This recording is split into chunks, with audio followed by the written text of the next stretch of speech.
In about 2 months, Adam Silver is going to give the MVP award out to the best player of the 2026 season. At this point, it's a 3-man race. SGA, Wemby, and Svi Mykhailiuk. I'm not sure who's going to get it, but it'll be one of them. But every season, you get a random player who has an elite, unexpected season that finishes top of the MVP voting, and that's what we're here to investigate. Starting with 2013-2014, Joakim Noah. So Derrick Rose wins MVP 3 years before this, gets hurt, and is out the whole season. So who's going to step up to make sure the Bulls don't become the 2017 Cleveland Browns of the NBA? Joakim Noah, of course. That year, Noah averages 12 points, 11 rebounds, 5 assists. The Bulls go 48-34 that season. But let's look at the MVP voting. First, Kevin Durant, decent player. Second, LeBron James, another solid player, I guess. Third, Blake Griffin. Well, you know about prime Blake Griffin. But fourth, Joakim Noah. Then Harden, Curry, and CP3. Joakim Noah got 322 voting points. Harden, Curry, and CP3 got 196 combined. That's how good this dude Joakim Noah was this year. This guy averaged 12 points. If you look at the DPOY voting, Joakim got 100 first place votes. Second was Roy the Boy Hibbert, who got 8 votes. Joakim becomes the first Bulls player to win DPOY since Michael Jordan in 1988. But yeah, D Rose goes down, and who runs the offense? A center. Led his team in assist. The first center to do that since David Robinson. And then it gets worse. Or better, depending on how you look at it. He had 14 assists in a game, the most by a center since the 1980s. Which is genuinely ridiculous because 14 is a bad Jokic game. But whatever. Then Joakim backs it up with the very next game getting 11 assists, back-to-back triple-doubles. In March of that year, he had 120 assists in a single month. You know the last center to do that? Wilt Chamberlain, 1968, 46 years before that. For reference for how long this record set, this the year the first Big Mac dropped. This is what Michael Jackson looked like in 1968. That's how long between Wilt and Joakim Noah's seasons. So yeah, Joakim Noah, you tell someone a center who dropped dimes finished 4th in MVP voting, they'd probably guess like 28 points, 8 assists. Then you show them 12, 11, and 5. And then you got the mission, try and convince someone Joakim Noah is one of the best centers of the 2010s. Because really, this guy was elite. But let's move on. 2016-2017, Isaiah Thomas. You already knew he was going to be in this video. If you don't love Isaiah Thomas's 2017 season, you're a fraud. That's all I'll say. I'm a, let's say, non-Celtics fan, we can say lightly. And I think Isaiah Thomas's season was so sick. Okay, real quick. Picture physically the least possible MVP candidate in NBA history. If you said someone who was shorter than you, there you go. You got Isaiah Thomas.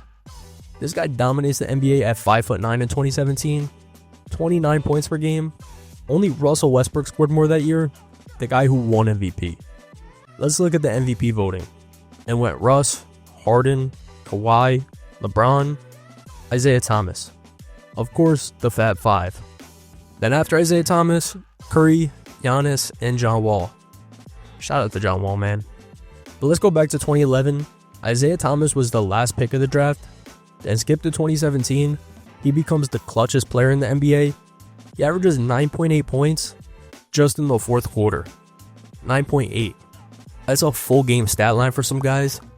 And then he had multiple games where he scored 20 plus points just in the 4th. Not even the game. I mean, the playoffs, his sister passed away in a car accident, and 2 days later, he goes out and scores 53 points. And not just 53 regular points either. He personally scored 29 points in the 4th and overtime. One of the most insane performances in NBA history. And you gotta remember, this dude is 5'9" doing this. So he's doing this while the other team is literally targeting him every possession on the other end. And he led the Celtics to the 1st seed in the East, 53 wins. But then the Celtics lost in the Eastern Conference Finals to LeBron and the Cavs. But real quick, just look at the All-NBA second team this year. KD, Curry, Isaiah Thomas, Gobert, and Giannis. That feels like a 2048 trivia question. Come back to this and see if you can answer this in 22 years. By the way, I do want to say, subscribe or you'll become a trivia question. Thanks. Anyways, next player. 2013-2014, Al Jefferson. I don't know how he gets brought up in every single video, but he does, because he fits this one too. One of my favorite players of all time, easily, Al Jefferson's 2013-2014 season. Special stuff if you're a back to the basket post-up enjoyer like myself. But before we get into this section, I need you to understand something first. The Charlotte Bobcats, not the Hornets, the Bobcats, one of the most irrelevant franchises in NBA history. And Al Jefferson, he's not exactly a household name unless you're living in the Jefferson home. But Big Al this year, 22 points per game, 11 rebounds, 51% from the field. Here's the lineup the Bobcats roll with every game this season. Josh McRoberts, Gerald Henderson, Kemba Walker, Al Jefferson, and Michael Kidd-Gilchrist. This team went 43-39 and made the playoffs. And Al Jefferson this year, he made the All-NBA third team carrying this Bobcat squad, and he didn't even make the All-Star game. I don't even know how that's possible, but Big Al is mad good at doing that apparently. But the funny thing is, then you gotta look at how he was doing it. 0 3-pointers. Not like a couple, 0. Everything this man did was in the post. Just back to the basket, 1920s footwork, and it worked. Then in March and April, he went absolutely nuclear. We're talking 35-15 in one game, 29-16 in another, 32-10. He won back-to-back Eastern Conference Players of the Month.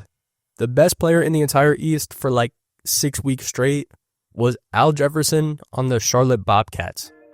And because of him, the Bobcats went from 21 wins the year before to 43 wins and the playoff appearance. Only the second playoff appearance in franchise history. You gotta remember, this is the Charlotte Bobcats at the end of the day. The team that won 7 games in one season. My rec league team once won 7 games in a 10-game season. Can somebody please make a 30 for 30 on us? Thanks.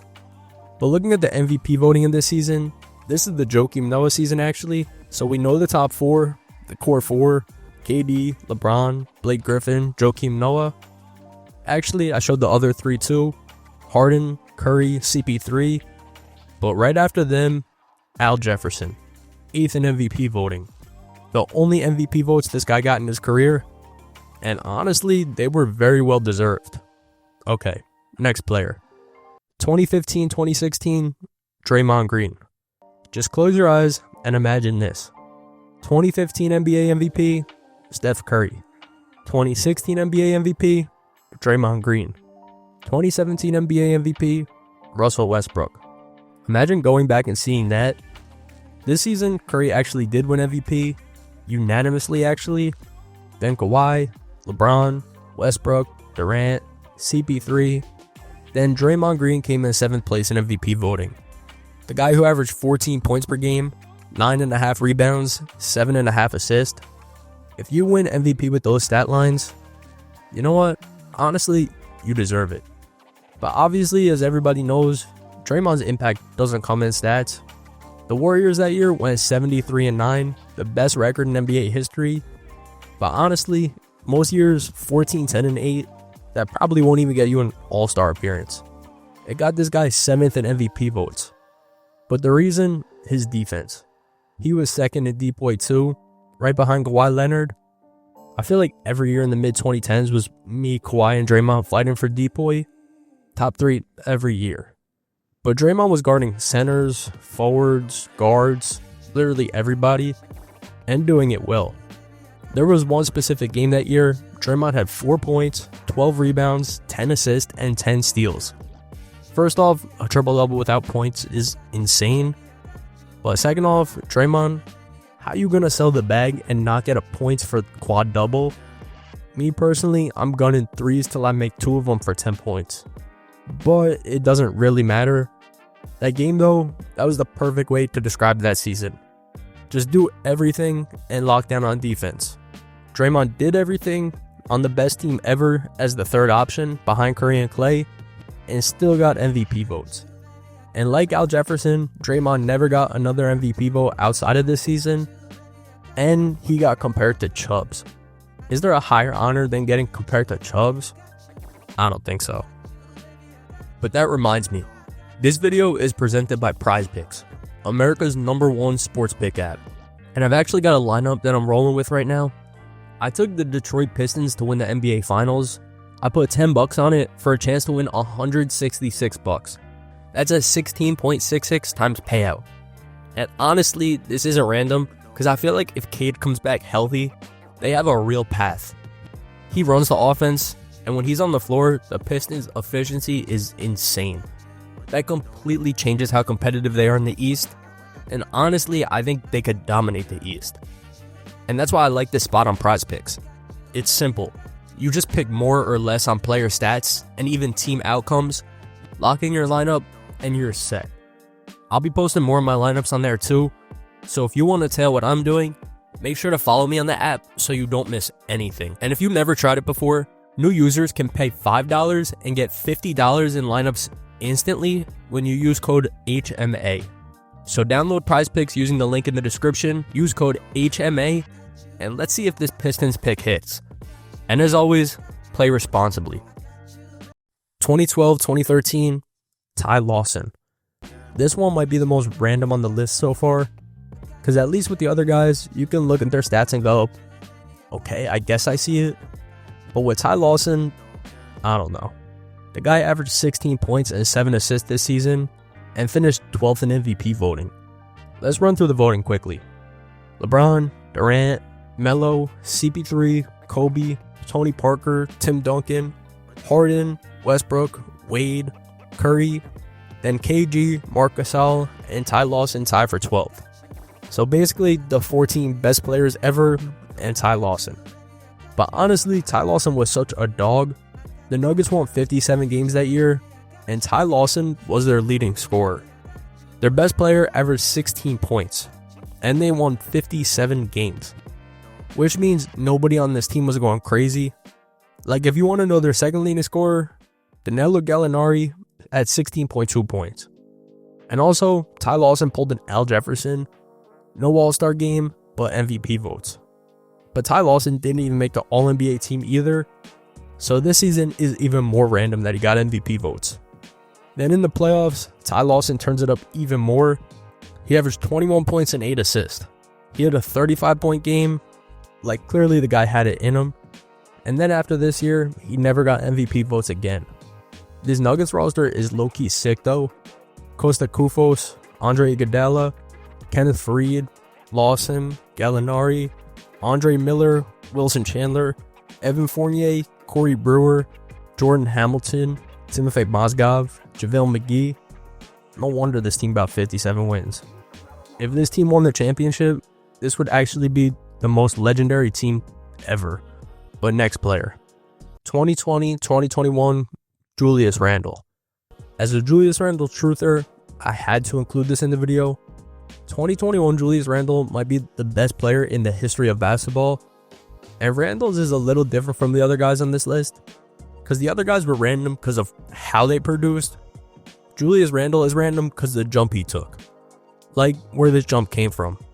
The year before this season, Randle averaged 27% from 3. 27. Then the MVP year, 41% from 3. On high volume too. One of the biggest jumps in NBA history. But that's not even the crazy part. The crazy part is he did everything else too. 24 points, 10 rebounds, 6 assists, led the entire NBA minutes played. You know Tibbs was running Randle to the ground when he's playing like this. Then Randle wins most improved player, comes in 8th in MVP voting. The voting this year, Jokic, Embiid, Curry, Giannis, CP3, Luka, Lillard, Randle. And one reason Randle got so many votes is because how good the Knicks were. I mean, the Knicks before Randle, they were the joke of the NBA in the 2010s.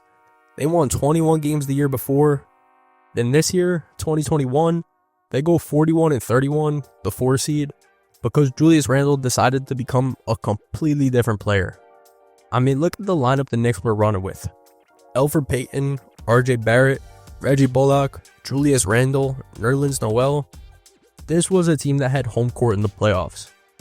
But pretty much since then, Julius Randle's been a staple all-star, but he never had another MVP vote since then. So this season was insane, but if you want to know how Knicks fans felt about Randle this year, this fool got a whole song named after him. Who need a sample? Put in work in the pandemic, Julius Randle. 2003-2004, Jermaine O'Neal. Before we get into this, I need you to think of who was in the NBA in 2004. Kobe, Shaq, LeBron even, and Jermaine O'Neal finished ahead of all these guys in MVP voting. 3rd place. Only KG and Tim Duncan were ahead of him. I mean, Jermaine this season, he did average 20 points, 10 rebounds, 2.5 blocks. Solid, really solid, but not like, oh, this guy is clearly top 3 in the MVP race. But the thing is, the Pacers went 61-21, the best record in the entire NBA, and Jermaine O'Neal was their best player, leading them at points, rebounds, and blocks. And Ron Artest won D-Point next to him, one of the best two-way duos in the NBA. But Jermaine O'Neal, the highest any Pacer ever finished in MVP voting, 3rd this year. And besides this year, Jermaine O'Neal never once got another MVP vote. He just got it because his team was unbeatable. Then the season after that, Malice at the Palace happened and kind of just changed everything. So what we got was one random year, but shout out to Jermaine O'Neal, great player. 2003-2004, Peja Stojakovic. Let's actually stay in that same year, because I showed the top 3 in MVP voting, KG, Duncan, Jermaine O'Neal. Well, if we had one more spot, 4th place, Peja Stojakovic. I got no idea what the hell was going on in the NBA this season that this was at the top of the MVP voting, but this was it. And Peja, he wasn't running offenses like Joakim Noah. He wasn't a defensive engine like Draymond. He wasn't the fastest guy in the league like Ty Lawson. He kind of just shot the ball. That's pretty much it. But he was elite at it. Think of like a tall Kyle Korver on steroids, basically. But Peja, catch and shoot, off screens, jumpers, that was the whole game. And he finished 4th in MVP voting. But here's the context. Chris Webber, the Kings' best player, played 23 games that year. D-Rose, Joakim situation. But the Kings are sitting there like, alright, Peja, you're the guy now. Peja says, sure, I guess. Then he averages 24 points a game. 4th in the entire NBA in points per game. 2nd in the entire NBA in total points. Only T-Mac had more total points. He had more than Kobe, more than Duncan, more than Dirk. Peja Stojakovic shooting jumpers in Sacramento. And then these are his shooting splits. 48% from the field, 43% from 3, 93% from the free throw line, and he led the entire NBA in threes made. And he was playing 40 minutes per game. The Kings went 55-27 without their best player, so Peja Stojakovic, the best Serbian player of all time. 2017-2018, Victor Oladipo. Honestly, if Victor Oladipo never got hurt, I think he would have been one of the best players of the last decade. This guy was a bucket, and he was locked down on defense. But this isn't some homegrown guy who turned into a superstar. The Pacers got this guy from a trade. It's when the Pacers traded Paul George, their franchise player, to Oklahoma City. They got back Victor Oladipo and Domantas Sabonis. And every single person on earth looked at this and said, yeah, the Pacers just got absolutely annihilated in that trade. Oladipo is a solid player, nothing more. The year before in OKC, he averaged 15 points. So Pacer fans are sitting there thinking they're in rebuild mode. Then Oladipo comes over, averages 23 points per game, leads the entire NBA in steals, made the All-NBA third team, won most improved player, and he made the All-Defensive first team. This guy had a freaking historic season this year now that I look back at it. But the thing was, everyone thought the Pacers were going to be in the lottery. Then they won 48 games. They made the playoffs and pushed LeBron to a 7-game series in the first round. But then, a year and a half later, he tears his quad. And honestly, he never fully gets back to this level again. he actually couldn't stay healthy at all.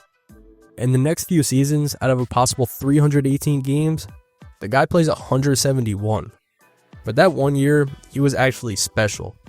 He came in 13th in MVP voting that season. This was that year it was the Harden and LeBron race, but Oladipo was deserving to be in this race too. This season was one of the best two-way guards of the decade. He had 177 total steals this season, which led the NBA. He was top 10 in the league at points too. Then in the playoffs, he went kinda even more nuclear. 22.7 points per game, 8.3 rebounds, 6 assists, 2.4 steals per game. That's a 7-game series with LeBron James. But of course, Oladipo is one of the biggest what-if players in NBA history. Probably has some of the worst injury luck I could ever remember. But when he was elite, the guy was a dog. But if you guys enjoyed this, I would genuinely appreciate if you could subscribe. It's truly the only thing that lets me know you guys want me to keep posting on here. Thank you for watching.